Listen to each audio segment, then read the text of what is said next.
வணக்கம். How to create time, நேரத்தை எவ்வாறு உருவாக்குவது அப்படிங்கிறது குறித்து தான் இன்றைக்கி நம்ம பார்க்க போகிறோம். சில பேர் குறுகிய காலத்திலேயே நிறைய சாதனைகள் புரிகிறாங்க. 500 புத்தகங்கள் எழுதுகிறாங்க, 37 மகா காவியங்களை படைக்கிறாங்க, நிறைய செயல்களை செய்கிறாங்க. இவங்கெல்லாம் எப்படி செய்ய முடியுது அப்படிங்கிறத நம்ம பார்க்கணும். பொதுவாகவே நேரம் அப்படின்னு சொன்னாலே அது லிமிட்டட் தான். இப்போ லேண்ட் அப்படிங்கிறது ஏன் ரியல் எஸ்டேட்னு சொல்கிறாங்கன்னா, அது எப்போவுமே நிலையாக இருக்கக்கூடியது அப்படின்னு சொல்லி, அழியாதது அப்படிங்கிறதுனால லேண்டுங்கிறாங்க.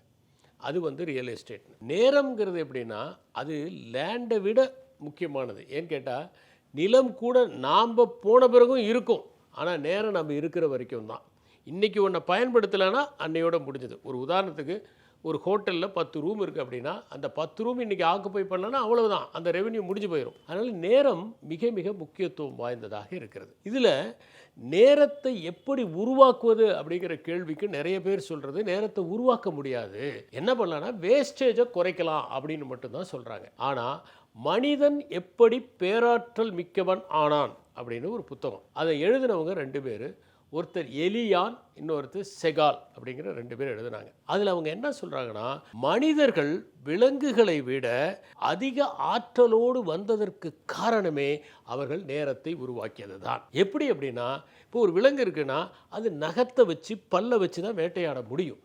ஆனால் மனிதன் ஆயுதங்கள் செய்தான்.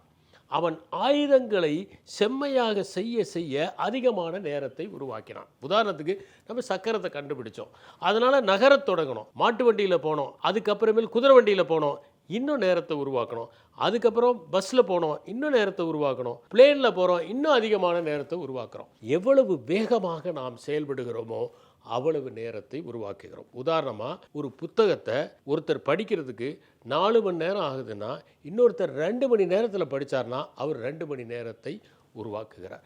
மனிதனுடைய முன்னேற்றமே வேகத்தின் அடிப்படையில் தான் இருந்தது. உதாரணமாக, நாம் ஒரு விஷயத்தை மெசஞ்சர் மூலம் சொல்கிறதுக்கும் ஃபோன் மூலம் சொல்கிறதுக்கும் நிறைய வேறுபாடு.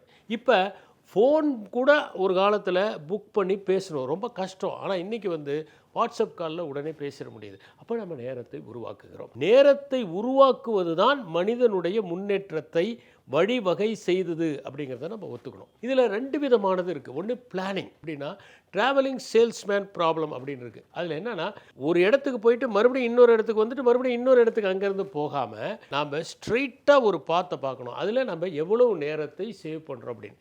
இன்னொன்று ஒரு ஸ்கெட்யூல், அந்த ஸ்கெட்யூலை ஃபாலோ பண்ணுறது. இன்னொன்று முக்கியமானது என்னென்னா, ஒரு நீளமான வேலை, ஒரு பெரிய வேலை, அது சின்னதாக பிரேக் பண்ணிவிட்டு அதை செய்கிறது. இது பிளானிங். 2வது எக்ஸிக்யூஷன், அதை விழிப்புணர்வோடு செய்கிறது, கொஞ்சம் தனிமைப்படுத்தி கொண்டு செய்வது, எந்த விதமான கவனச்சிதறல் இல்லாமல் செய்வது. பொதுவாகவே சொல்லுவாங்க, நாம் விழிப்புணர்வோடு செய்தோம்னா நேரத்தை மிச்சப்படுத்த முடியும். இன்னொன்று, நம்ம ஒர்க்கை பிரிக்கணும். Urgent and important, important but not urgent, urgent but not important, not urgent not important. இதில் எல்லாரும் சொல்லியிருப்பாங்க. அதில் என்னென்னா, நாம் எதை டெலிகேட் பண்ணணும், எதை பற்றி கவலைப்படக்கூடாது அப்படிங்கிறத நம்ம முடிவு பண்ணணும். எப்போவுமே அர்ஜென்ட் அண்ட் இம்பார்ட்டண்ட்டை தான் நம்ம ப்ரியாரிட்டைஸ் பண்ணணும். நிறைய பேர் என்ன பண்ணுவாங்கன்னா, தவறான செயலை ப்ரியாரிட்டைஸ் பண்ணி அதை செய்கிறதுலையே முழு நாளையும் வீணடிச்சிருவாங்க. ஒன்றுமே முக்கியமே இருக்காது, அதில் போய் உட்காந்துக்கிட்டு நிறைய டைமை செலவு பண்ணிவிட்டு அதுக்கப்புறம் நேரம் இல்லை அப்படின்னு அங்காளிப்பாங்க. இன்னொன்று என்னென்னா, நம்ம மேலே போக போக கிரிட்டிசிசம் வரும். அதை பற்றிலாம் நம்ம கவலைப்பட்டு அதுக்காக நேரத்தை ஒதுக்கக்கூடாது. சின்ன சின்ன காரியங்களுக்காக நிறைய நேரத்தை ஒதுக்கக்கூடாது.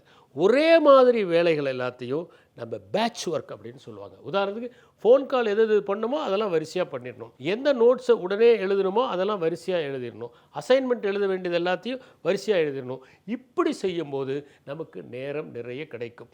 செனக்கா அப்படிங்கிறவர் சொன்னார், வாழ்க்கை என்பது சிறிது என்று எல்லோரும் கவலைப்பட்டு கொள்கிறார்கள், முறையாக வாழ்ந்தால் வாழ்க்கை போதிய அளவுக்கு அவகாசத்தை நமக்கு தருகிறது அப்படின்னு சொன்னார். உதாரணத்துக்கு, டெட் டைம், ஒரு ட்ரெயினுக்காக வெயிட் பண்ணிகிட்டு இருக்கிறோம், அதை வேஸ்ட் பண்ண வேண்டியதில்லை, அந்த டைமில் ஒரு புத்தகத்தை படிக்கலாம். ட்ராவல் பண்ணுறோம், அந்த நேரத்தில் நம்ம பயணத்தின் போது நம்ம புத்தகங்களை படிக்க முடியும், அல்லது செய்ய வேண்டிய காரியங்களை செய்ய முடியும். எட்வர்ட் டி பானோ அப்படிங்கிறவர் ஒரு ஃப்ளைட் ஜேர்னிலேயே ஒரு புத்தகத்தை எழுதினார். பியூட்டிஃபுல் மைண்ட் அப்படிங்கிற ஒரு புத்தகத்தை அவர் நீள பயணத்திலேயே செஞ்சிட்டார். அதனால் நாம் யாரோட சேரணும் அப்படிங்கிறது முக்கியம். யார் தன்னுடைய நேரத்தை முதலீடு செய்கிறார்களோ அவர்களோடு நாம் நட்பு வைத்து கொண்டால் நாமும் அந்த நேரத்தை முறையாக செலவு செய்ய கற்றுக்கொள்வோம். இன்னொன்று என்னென்னா, ஒரு நாளில் நம்ம அட்டவணை ஒன்றை தயாரிக்கணும். எந்த நேரத்திலேருந்து எந்த நேரம் எந்த பணியை செய்யணும், இதை நம்ம முறைப்படி செய்தாலே நமக்கு நிறைய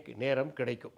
வீண் அரட்டையிலையும் வெற்று அரட்டையிலையும் நிறைய நேரத்தை நாம் செலவு செய்கின்றோம். அதையெல்லாம் மிச்சப்படுத்தலாம். ஒருத்தர் 2 நிமிஷம் பேசணும்னா அந்த 2 நிமிஷம் மட்டும்தான் பேசணும், 20 நிமிஷம் பேச வேண்டிய அவசியம் இல்லை. ஒரு தகவலை நாம் ஒருத்தருக்கு சொல்லணும்னா அது வெறும் கம்யூனிகேஷன் தான், அதை கான்வர்சேஷனாக மாற்ற வேண்டிய அவசியம் இல்லை. இன்று பல இளைஞர்களுடைய நேரம் வீணாவது எதனாலன்னு பார்த்தா, அவங்க அந்த ஸ்க்ரீன் டைமை அதிகமாக பயன்படுத்துவதனாலையும் வீணாகிறது. அதனால் ஸ்க்ரீன் டைமை எவ்வளோ வச்சுக்கலாம், எந்த நேரத்தில் நம்ம பொழுதுபோக்கு, எந்த நேரத்துக்கு ரிலாக்ஸேஷன் அப்படின்னு நம்ம வகைப்படுத்தி கொண்டு அந்த நேரத்தில் அதை செய்தாலும் நமக்கு நிறைய நேரம் கிடைப்பதற்கான வாய்ப்புகள் இருக்கிறது. முறைப்படுத்தப்பட்ட வாழ்க்கையில்தான் நமக்கு நிறைய நேரம் கிடைக்கும். உதாரணமாக, வீட்டை நம்ம காலி பண்ணிவிட்டு ஒரு புது வீட்டுக்கு போனோம்னா இந்த சாமான்லாம் அங்கே வைப்போம். பல்வேறு இடங்களில் வைக்கும்போது இவ்வளவு சாமானத்தை எப்படி வைக்க போகிறோம் அப்படிங்கிற மாதிரி ஒரு பெரிய பதற்றம் கூட ஏற்படும்.